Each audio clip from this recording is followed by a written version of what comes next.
Line's good. Never on. Whoa. Hard. Hardly. Come on, Brent. Line's good. Got real close.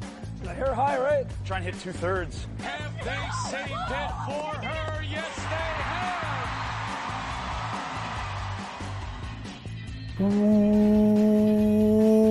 Welcome to Game of Stones, everybody. I am Sean Graham Scott, alongside, as always. Hello, Scott. Sean, hey, that was a long... Yeah. Hey, what do you do? What? Welcome. Say welcome. Yeah, if you listened to me on Saturday, I didn't say welcome. No, so I am back in the chair here for a Monday night recap of the Scotties Tournament of Hearts. And Scott, the biggest event of the year requires the biggest welcome of the year. Yeah, we true. have a new Canadian champion, the team out of Manitoba. Kerri Einarson and the Four Skips come together and win the Scotties, her second time in a final. Of course, lost a couple years ago to Jennifer Jones with the different team, with what is now Tracy Fleury's team. And Val Sweeting, of course, famously lost a couple Scotties finals as a skip with her old team. And now, Scott, they are Canadian champions, defeating Rachel Homan 8-7 in the extra end last night. So let's talk about that. Okay. And what happened in that game, because you texted me, I was at the airport, and you were like, looks like this might be an early night. It might be, yeah. That's what I was thinking. We had spoken earlier in the day about, if it's a blowout, maybe we'll record something before that game was over. And I was all ready to be honest. Kerri Einarson just really outplayed Team Homan for the first half of that game. There were some weird things going on. Lisa Weigel hogged a rock once. Something was wrong with one of her stones, I think. And it just seemed like everything was going Manitoba's way, not to mention the fact that Kerri Einarson was shooting the lights out. Every little shot she made she made, including an amazing little come-around chisel to chip a rock in for two. I believe it was in the the fourth. Yeah. And it was one of these shots where Homan made a pretty good shot, and it looked like she was going to force her. But then I think Vic said, "Dr. Einarson, to surgery, please." It was very, very precise. And I was thinking, okay, this game's done. This is over. But then it seemed like the experience of Team Homan in games like that sort of rose up, and the nerves maybe caught Team Einarson a little bit towards the end. Yeah, well, I texted you when it was 6-2, and you're like, yeah, maybe it'll be an early one. I was like, well, maybe they'll get tight later in the game. None of them have won before. Yeah. They've all been to finals. Well, Shannon Burchard has won before. Yes, that's true. Shannon Burchard did win with Jennifer Jones, of course, beating Kerri Einarson in that final in 2018. And I thought, it's good to be there before. It's good to have that experience. I think it's good to lose too. I mean, obviously you'd rather win, but having that experience of losing, being able to go back, figuring out what went wrong, and being able to respond to them, to those situations. I thought it was kind of interesting too that Rachel Homan, of course, in that game last year against Chelsea Carey, had the big lead and saw it evaporate, and then this year is down by a lot and then sees that evaporate as well. Is unable to pull it out in the 11th end, but just two teams who had been there before, going toe-to-toe. That's a lot of fun. I think, though, what stands out, at least for me, looking at the score line, is, of course, the 10th end. That you don't expect a team to steal two in a 10th end, especially against a team that hits as well as Kerri Einarson does. All four of them are very good hitters. Of course, Brianna Mayer doesn't have the opportunity to hit as much as she used to, but all four of them can throw a high, hard one, especially Kerri. That is sort of her bread and butter. And so what happened there in that 10th end that gives Homan the chance? Well, there was a couple of half shots on peels, a little bit unlucky, but at the end of the day, Homan's guard was sort of covering the 4-foot line that you would see in sort of that old ice configuration where they had those 4-foot lines. She did manage to come wide side on the outturn where nobody had played all game, and was able to get a couple buried in time for for Einarson's last. She had one there, and then on Rachel's last came around again, was able to keep one center guard, I say with quotes. And then, Kerri had to draw full forefoot and was heavy. It was like you could sense that it was probably the adrenaline, right? This is a draw. Like, there was maybe a quarter of the rock showing. Okay. There was some debate I saw on Twitter, people saying, oh, shouldn't she just pick it? Right. Because that's what she does, right? She throws the hard weight. The problem is it's a pretty straight spot, so there was the risk of going right past it. Yeah. But if you chip a part of it, you're winning the game, right? Where you're drawing, in this sense, against the tie. Yeah.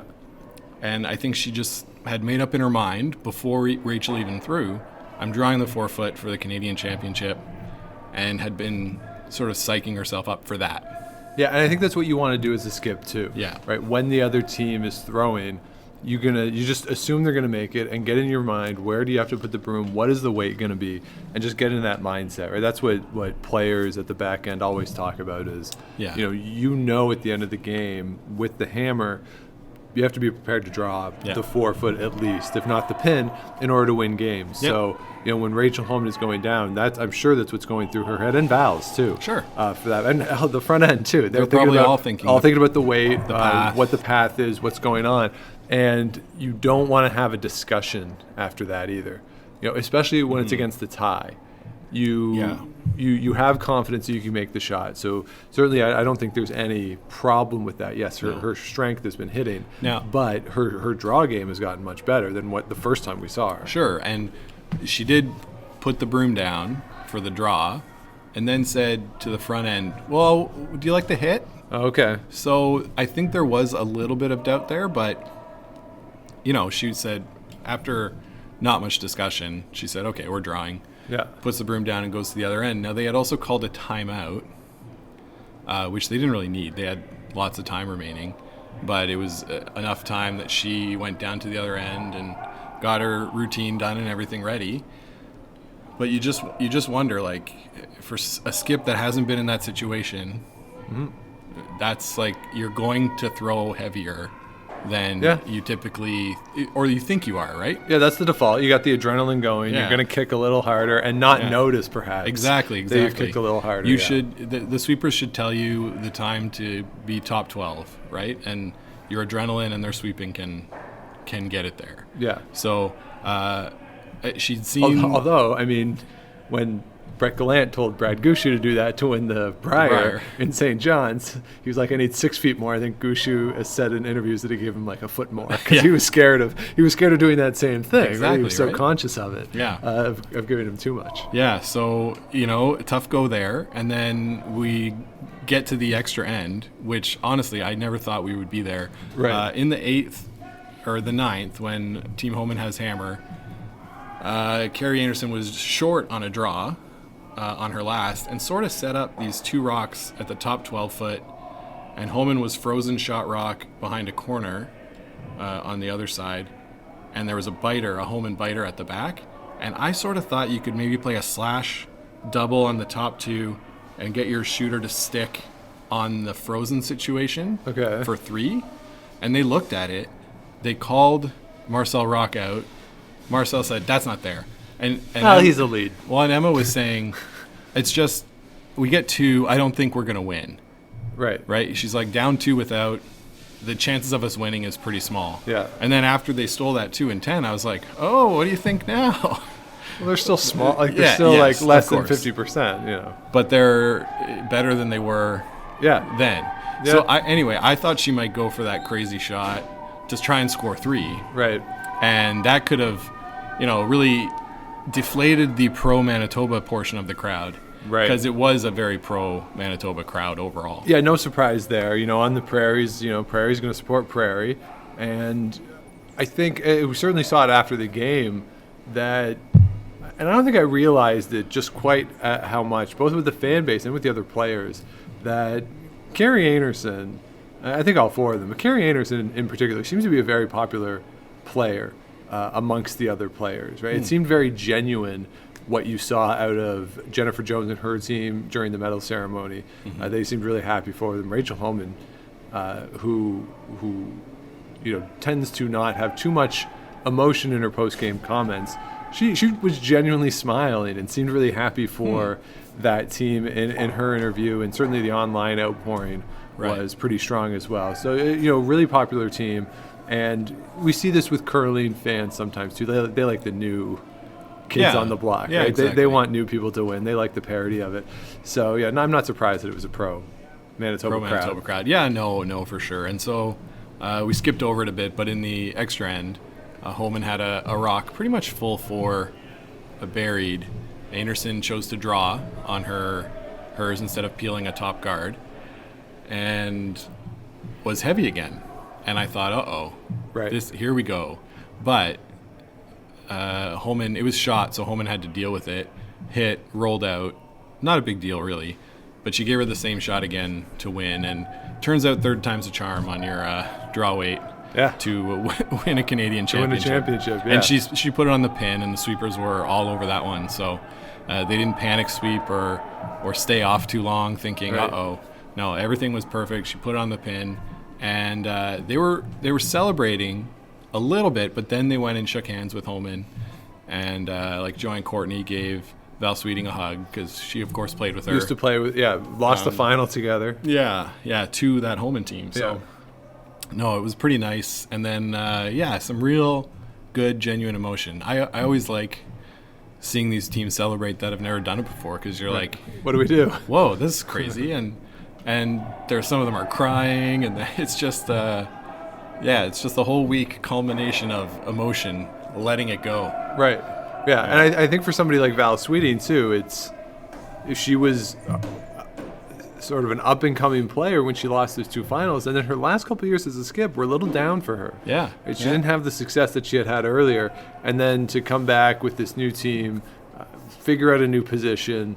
It really she barely able to get through her post game interview. Mm-hmm. She was all choked up. It was really fun to see and really a great story. So congratulations to Kerri Einarson and her team. It'll be interesting to see how they stack up now if we look forward to the World Championship, just because we haven't seen them at a World Championship wearing the maple leaf before. Yeah, so it'll be a new experience for them.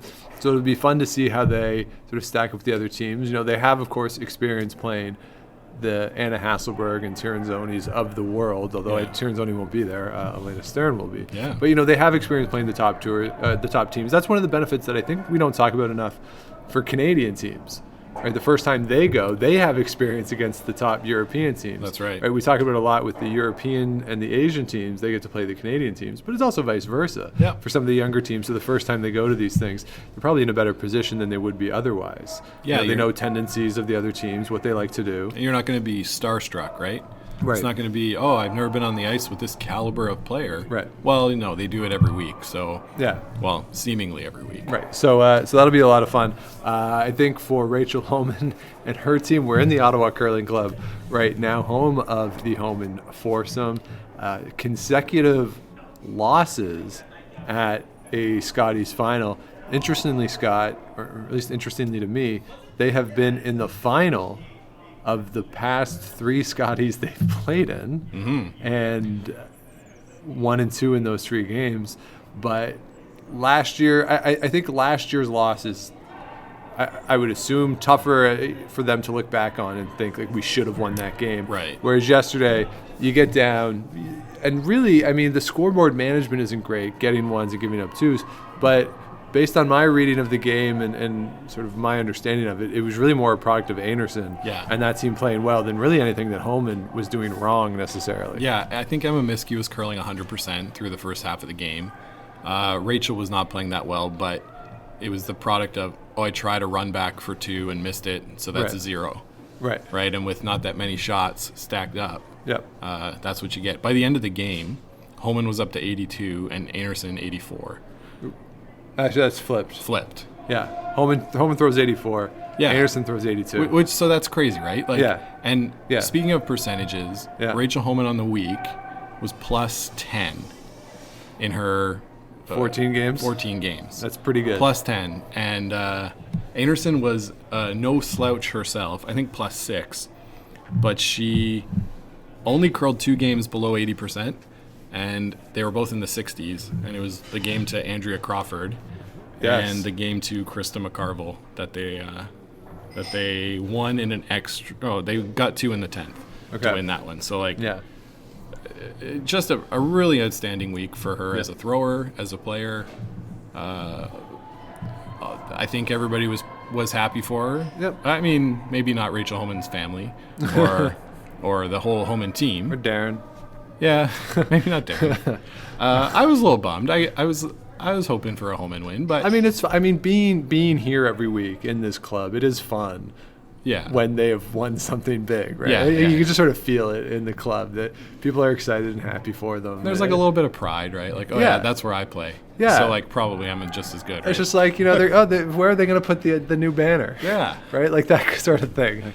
So now Dalal doesn't have to think about wall space for a little while. For a little while. I wonder if they'll get a Canada Cup banner. I don't know if they do that. But I don't think so. Another thing that comes out of this is that Kerri Einarson's team wraps up a spot in the Roar of the Rings. Yes. By winning this event. Yeah, with the new rules. Yeah. They do not have to medal at the World Championship, as was the case under the old rules. So they are in. So now we have 2 teams at the Roar of the Rings confirmed, Rachel Homan and Kerri Einarson. And that's a big purse, as we've talked about before. Yeah. $105,000 for the winning team. Yep. And they also secure almost $170,000 in funding over 2 years. Yeah, some of the Own the Podium money now goes to them. They'll also get some more branding opportunities. Yep. Next year, all the Kerri Einarson the Chelsea Carey spots that we saw will now be Kerri Einarson spots next year at the Scotties. Cool. So and some other branding opportunities for them. I wouldn't be surprised if you see them in like a Gold Line. I don't know if they're Gold Line or Ice Pad or Ash. I don't know who they're with, but maybe some spots with them. But I'm sure we'll find out who they're with now that they're Canadian champions. Yes, right? And perhaps even like if Scotties starts to bring curlers into their ads as they've done in the past. So we'll be seeing more of them on our screens, and just even locally for them as when next year starts, because most teams renew their sponsorships year to year. This will be a huge boom for them in terms of getting sponsors. Yeah, and they won't have to go through Manitoba next year, so it's going to be a bit easier for them to plan out their next 2 years, ramping up to the Olympics. Yeah. With this funding secure, this prize money secure, and like you say, the sponsorships available for sure.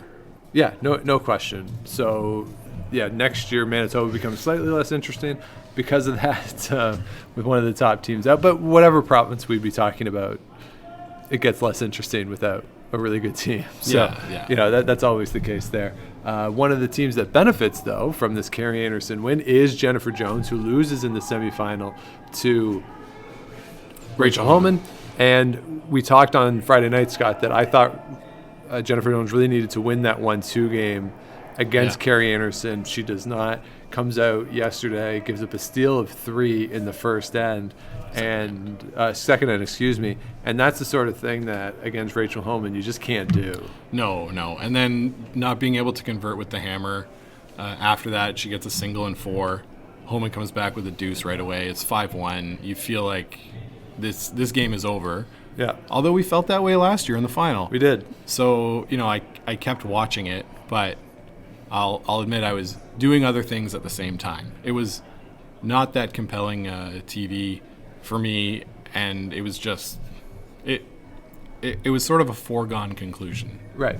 So one of the things that was interesting to me, though, Scott, was listening to Jennifer Jones's post-game interview, where she, in the past, I have felt, and I've been in scrums where I've seen it firsthand, where she has seemed not very genuine in the way she's been answering questions. It's sort of like she flips a switch to media mode. Yeah, like in one case in particular where the light came on for the camera and she went into that media mode, light went off, and she was like, "So we're done," and like was visible. And I get that you've just lost a tough game. I don't begrudge her that, but it felt more genuine yesterday after the game, or when she's talking about. We're having a lot of fun. We're playing well. They had a good week. And she said, we're trying things, right? We're building to something. And you got that sense last year when, they put Jill Officer into games at the Scotties when they were struggling. And they were just sort of searching for something. Right. This year, we talked about how they weren't really playing great through the week, but were managing to win games. And I sort of was like, she's going to win. Right. And, when she said that, it flipped a switch for me of like, oh, that maybe accounts for some of the struggles this year. Sort of that Gunlifson thing that he's doing as well, where, we're just trying new things, seeing what works, recognizing what our goal is. Jennifer Jones doesn't need to win Grand Slams. Jennifer Jones doesn't need to win Manitoba or Scotties even. No. If she does and she gets to 7, like, God bless her. But for her, the focus is very clearly the Olympic trials and the Olympic Games. So when she was talking yesterday after the game, it became clear to me that everything she is doing now and that what that team is doing is in service of early December 2021. And that's what's going on. So that is a team that, as we move forward through next season, I might not pick them as much, but also not really.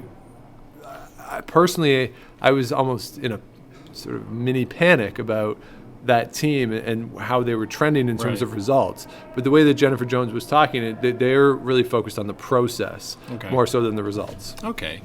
Well, it seemed to me watching them like the process was not leading to good results. So if you want to say that they're the 76ers and I should trust the process. Trust the process, man. Yeah, maybe. Like, she's great, Jennifer Jones, and I'm sure could capture lightning in a bottle for a week in December 2021. And she's got the supporting cast to be able to do it. Yep. And if they're focusing on how to play better together, how to communicate, help Jennifer Jones read their deliveries and all that sort of stuff, then great. I mean, curling isn't really the sport where we've been like, usually if you put something in place, it leads to results. We've seen Jason Gunlickson sort of take this approach of diving into analytics, right? Yep. And it hasn't really gotten him results until this year. Yeah. And he's got Adam Casey with him this year. So it's one of those things that it's all great to say that, but you do need results along the way. I don't think you play 500 curling and then turn a switch when it comes to well, she did. trials. I mean, she played 600 this year, right? Winning percentage. And she did just make it to the semifinal of a national championship in a loaded field. So to say no results. No, I know. And so that's the kind of thing that makes me think you're just like going through the motions, trying to get something going, and you do this. That's why I don't buy that it's just we're trying stuff. Well, no, okay, maybe I'm mischaracterizing what she's saying, and I'm not being clear enough. She said, we're playing really well, but for them, it is all about a building process, right? Okay. And that's what it is. And yes, they want to win; they're not going through the motions. But they have these short-term goals. Obviously, you want to win games when you play games, of course. Yeah. But it seems like everything is geared towards that 2021. I know all these teams are sort of geared in that way towards the Olympic Games, but that certainly seemed like what the focus is. And Melissa Martin, I'm pretty sure it was Melissa Martin, asked her a question about after you win the wildcard games, did you start thinking about, I could win number 7 here? And she said, well, yeah. Like, every time you go on the ice, you think about winning, and number 7, that'd be great. And then she also gave a big shout out to Prince George, which I thought was kind of fun. She's like, I love Prince George, been there, and would have been nice to get back. Boy, sure would have loved to go to Prince George in end of March, early Jennifer April. Jones in on Prince George. Anything else, Scott, from yesterday? From yesterday, no, but I do want to backtrack a bit and mention the other team that made the playoffs there, Northern Ontario. Yeah. And there was something that I speculated on Saturday, I think. It was really late. But what this Krista McCarville team could be. Yeah, they could be really, really good. And I wonder if the ramping up to the Olympics might be the opportunity for them to try and put together a little bit heavier schedule next year in preparation for Scotties and Thunder Bay. Yeah. Really making a push to try and I know they're trying to win the event, but maybe invest a little extra time in service of that to try and push for that Olympic spot. I think that they're always going to be in the mix, but if they play just a little bit more, I wonder if it could unlock something. Or is their secret sauce Not playing? Yeah. That's something that you wonder, right? Is it having that sort of desire that when they show up to the rink, it's fun, and when they show up to the rink, it is go time. Yeah. You do wonder if that's part of what makes them so good, but at the same time, yes, you do wonder if they played on this ice a little more, would that get them an extra 0.5% here, 0.5% there, that in these really close games could flip the switch from a loss to win, right? And you do wonder that. I think Curling Geek, though, did the math. Yeah. Estimated about $55,000 in just travel. Pretty expensive. In order to be able to do that from Thunder Bay. And I was talking over the weekend in New York with someone who is very well versed in Canada's air system. Okay. And we were talking about for events, say, in Saskatchewan or Alberta, how would they have to fly? And his sense was he'd still probably have to go to Toronto to connect out. So, that's not great, right? When you have to take a 3-hour flight in the wrong direction or 2.5-hour flight, whatever it is, in the wrong direction. So it would take a big commitment. And as Vic said in his video essay at the end, they're mothers first, and then they're curlers third. Yeah. And as Vic said, how can you criticize them for that No, priority? You can't. Just as fans of theirs, we wonder what would happen. But with it being in Thunder Bay, I do wonder if they would take on another event or two just to play. But the problem, though, is they're not, because of how much they play, they don't have enough to get into the Grand Slams. And that's probably where the greatest benefit for them would be. Going to play in the event in Portage as an additional event, does that really make that much of a difference? Or is it really more just being on that ice in those conditions a little more? Because you can go to they can go to the Fort William and play as much as they want. No, for sure. And you always wonder about that stuff as the kids get a bit older. I know Ashley's is quite young, just under a year, and Sarah too. Congratulations to them. They had twins. Yeah. Twins born and are receiving some extra care at the NICU, which makes us think of how important the Sandra Schmirler Foundation is, for sure. But all things seem to be okay, and thankfully, But as sort of the kids get older, and they, they'll miss you, but maybe not as much, or maybe you'll be like, oh, I could use a break, for a weekend or something, It's just some food for thought that I had in my head and wanted to say it into this microphone. We love seeing them.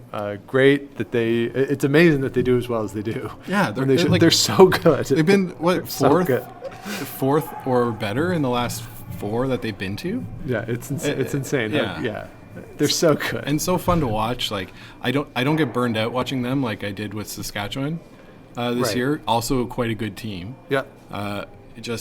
I just sort of like the manner in which they play, and they're just, let's do it. Yep. So you mentioned Saskatchewan, Scott. We wanted to talk about the attendance, about 10,000 less overall for the week than it was in 2015. Also in Moose Jaw. Mm-hmm. More draws this week than back in 2015, right? There would have been 17 round robin, and then the same for the playoffs. Yeah. So overall, the attendance was down.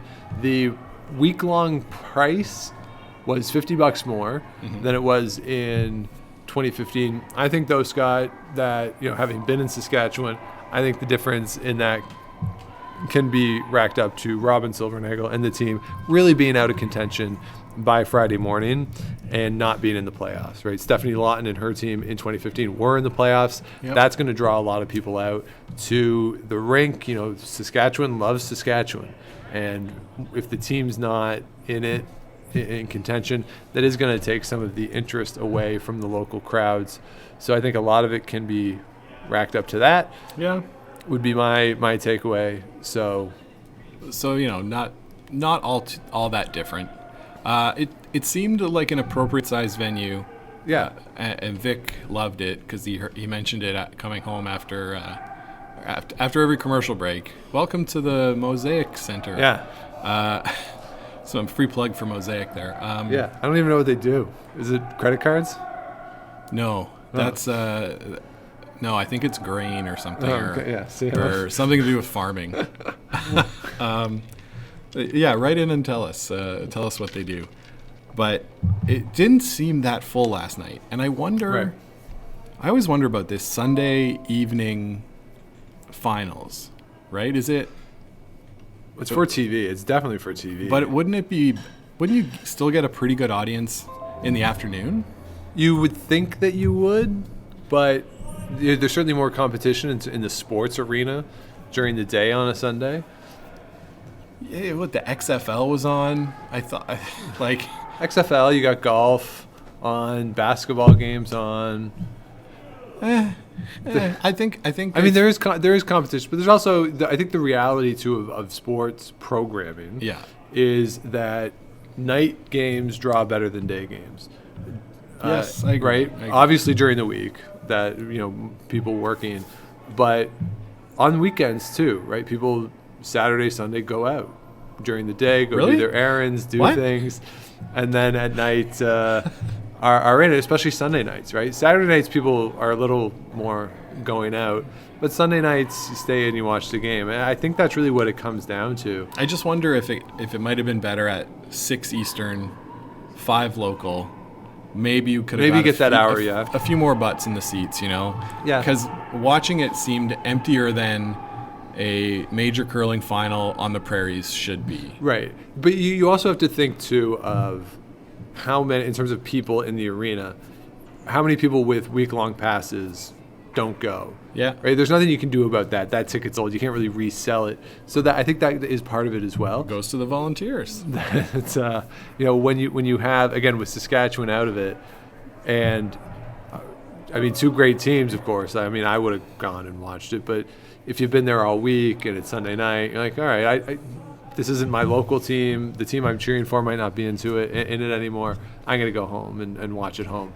So I do wonder what the percentage of tickets sold versus people there last night was, and how many week-long passes decided to skip that one. I guess that's a fair point. The Brier final, I'm just checking, will also be a 7 p.m. Eastern. Yeah. And yeah, I don't know if I'll stay or not, but right. yeah, it's a valid point. Yeah. So it's all for TV, Scott. Okay. Speaking of TV, Sean, Canada, there was a big announcement that TSN, RDS, and the Season of Champions have re-upped. Yeah. 8 more years. 8 years. Vic. We have Vic for 8 more years. Scott I hope willing. so. I hope so. Yeah. So what do you think of this deal, Sean? It makes sense. Yeah. It really does make sense. TSN, the quality of their production is so good. Mm-hmm. It's the best in the world of anything I've seen, certainly. And it's slick. It's well put together. The people know what they're doing. I think part of it, too, that it gets underplayed is it's not that the players distrust Sportsnet or anyone else, but the players trust the TSN people. Yeah. Like, they really trust them. From if you go to an event, the interaction between the camera people and the players, before the game or between ends, it's not like they're friends. Yeah. To get the shots that they need and to sort of tell the story of the game. Mm-hmm. And I think that leads to a really good product. And if you get to see Vic before games, during practice, he's down at the home end and he's talking to as many players as he can, as many coaches as he can, and they get these tidbits. And that's not to say that Mike Harris and Kevin Martin, Joan McCusker, that they don't do that, because I'm sure they do. Sure. It just feels different with TSN. Well, meeting Vic compared to meeting anybody else feels different. He's like read the books or something where he says, "Nice to see you." Yeah. And you're like, "Oh, he remembers seeing me last time." No, he doesn't. But he makes you feel sort of welcome, and I'm sure that's the feeling the players get too, right? Is that they're important. to the story that's being told. Yeah, and he's been around for so long, right? That he is the voice of curling in this country. And I think for a lot of the players, they grew up watching him, right? Or listening to him. You don't see him much during the broadcast, but listening to him. And now that he's calling their games, that's got to be a really cool experience. Yeah. And I don't, the thing with some broadcasters is you feel that it's fake, but as you say with Vic, on screen it doesn't feel fake. It feels very genuine. But it also, just having the opportunity sometimes to see him outside of the booth. Yeah, there was a time at the Orleans Arena in Las Vegas. He comes out of the booth. It's after the draw. There's 50 people left in the building, but one or two of them, it's a little kid, 5 or 6 years old, and his mother. And the mother is like, "Hey, Vic." And the kid had a sign or something about how he loved Vic. And Vic, this is at the end of the night. A long night. Right, so he's done 3 draws. He's been on TV for 9 hours, plus another however many hours to do the makeup and the pregame stuff, and it's exhausted. Sure. And he comes over with a big smile on his face and talks to them for 5 or 10 minutes. Yeah. It was incredible just to see that level of congeniality and appreciation. Like he really seems that he appreciates that people watch and like it. So I hope that Vic sticks around for the whole thing. I tweeted that should have been a deal breaker clause for Curling Canada with TSN. Yeah. That Vic has to be a part of it as long as Vic wants to. Certainly, I'm sure he'll have that seat. Yeah. And Mudryk is obviously going to be the next one in line whenever Vic decides to hang him up. And if Vic says at the end of the Olympic cycle that after the trials that's it, it's certainly well deserved. But I hope that's not the case. Yeah, me too. Absolutely. It's like you say, it's really good. They've weathered sort of the transition from Ray Turnbull and Linda Moore, and I think they have a booth that works pretty well. Yeah. With Cheryl and Russ.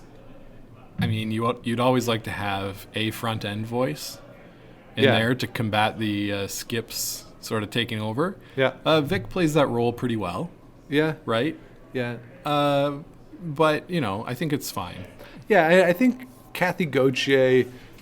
Yeah, they integrate her pretty well. That's true. During the updates and during Quebec games, if it's a francophone team, right? But Kathy's there as that voice on occasion. Obviously, it's more so during single sheet games in the playoffs where she has the opportunity to offer that perspective because the rest of the event, she's trying to watch 3 games at once from her perch. It's actually kind of fun to watch Kathy Gauthier watch games and just sort of see her head constantly on a swivel. Yeah.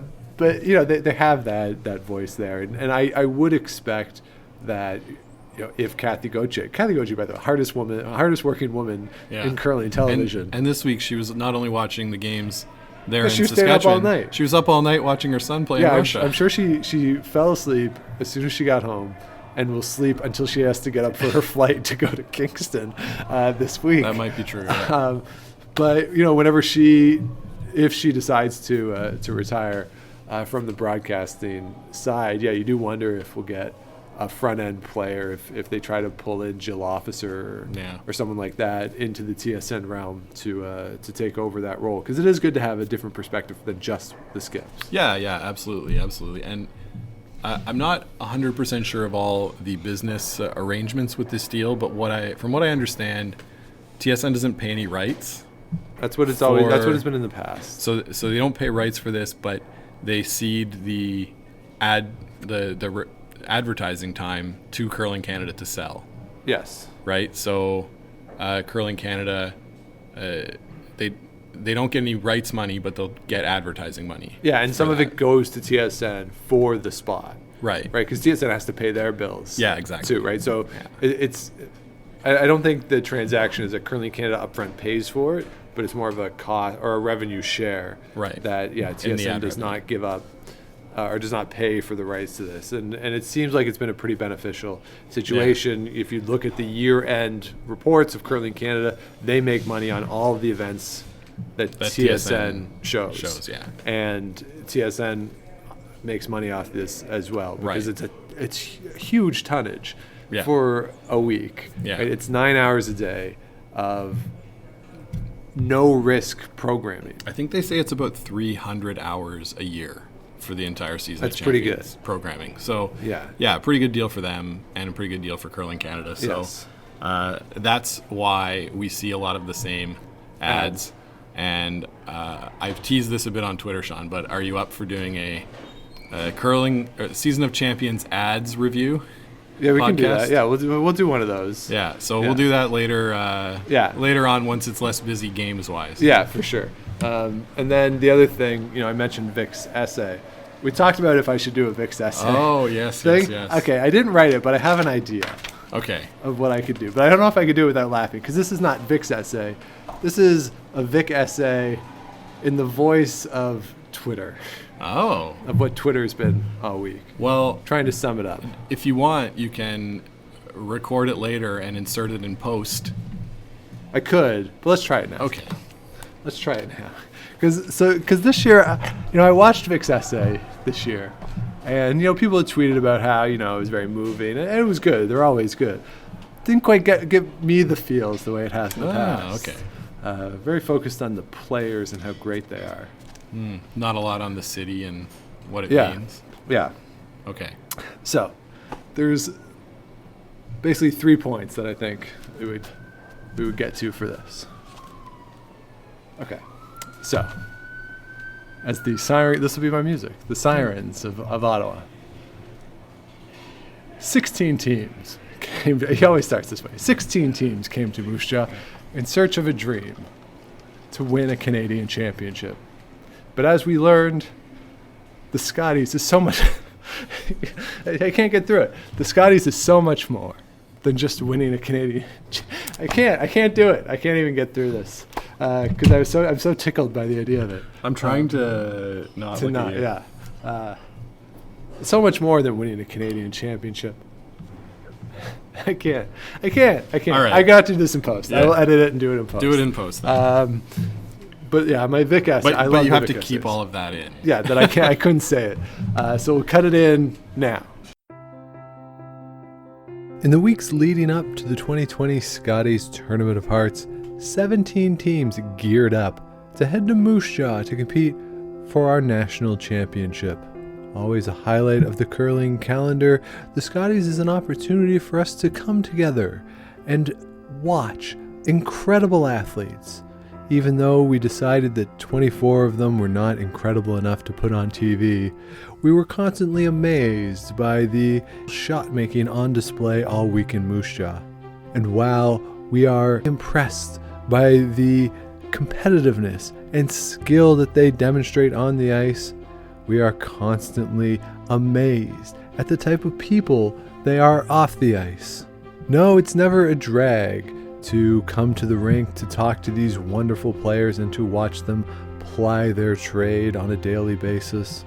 And at the end of the day, yes, only one team can come out victorious, but that doesn't take away from the ultimate purpose of the Scotties, to root out sclerotinia once and for all, and to ensure that as many seniors as possible can stay in their homes. So for this year, the Scotties folds its tents, and we are left with memories that we will never forget. But now we look forward to next year in Thunder Bay, Ontario, where women from across the country will come together to put on a great show.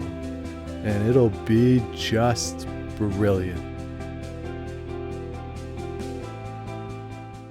So Okay. yeah. Any last thoughts? Final Well, thoughts? let's just go through our picks, Scott. Yeah, this is good because I just saw on your paper over there, and I think there might have been a mistake, but anyway.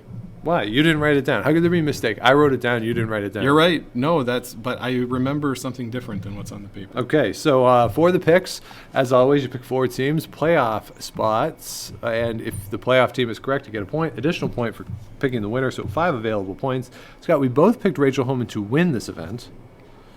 Yeah, we did. So no points. But point for that. Point for You playoffs. also get points for Manitoba and Northern Ontario Okay, to good. make the playoffs. You also had Alberta and Laura Walker.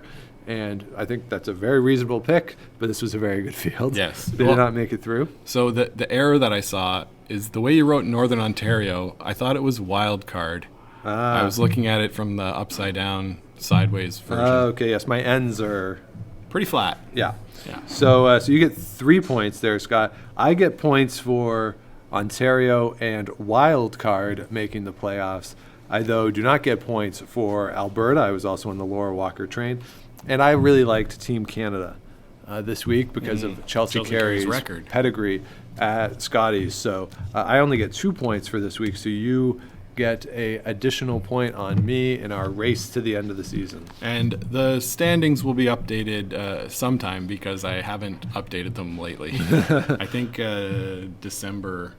I think I just updated them after the Canada Cup and haven't since. Okay, so we'll get on that before the end of the Brier, so that we know where we stand as we head into the World Championships. So I think that'll do it for the Scotties. Another wonderful edition of the Scotties Tournament of Hearts.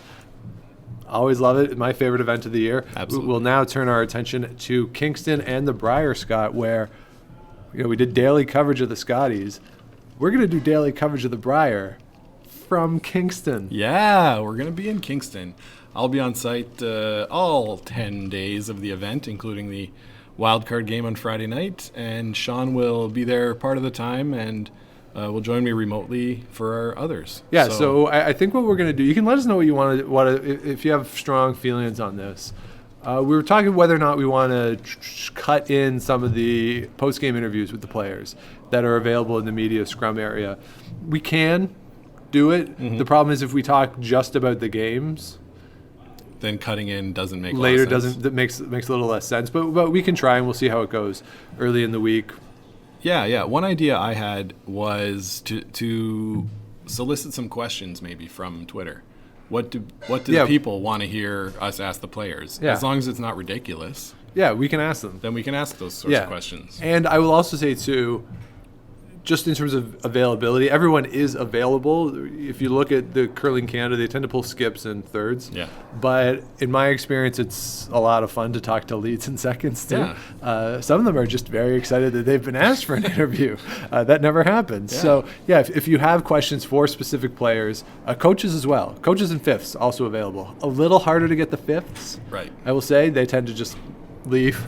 But coaches tend to go through the media area in case anybody wants to talk to them, especially the coaches who are more visible.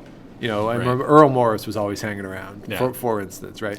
And Rick Lang, too, is really good. Right. And he'll be there with Jacobs. Yeah. So Earl Morris never shy to answer a question.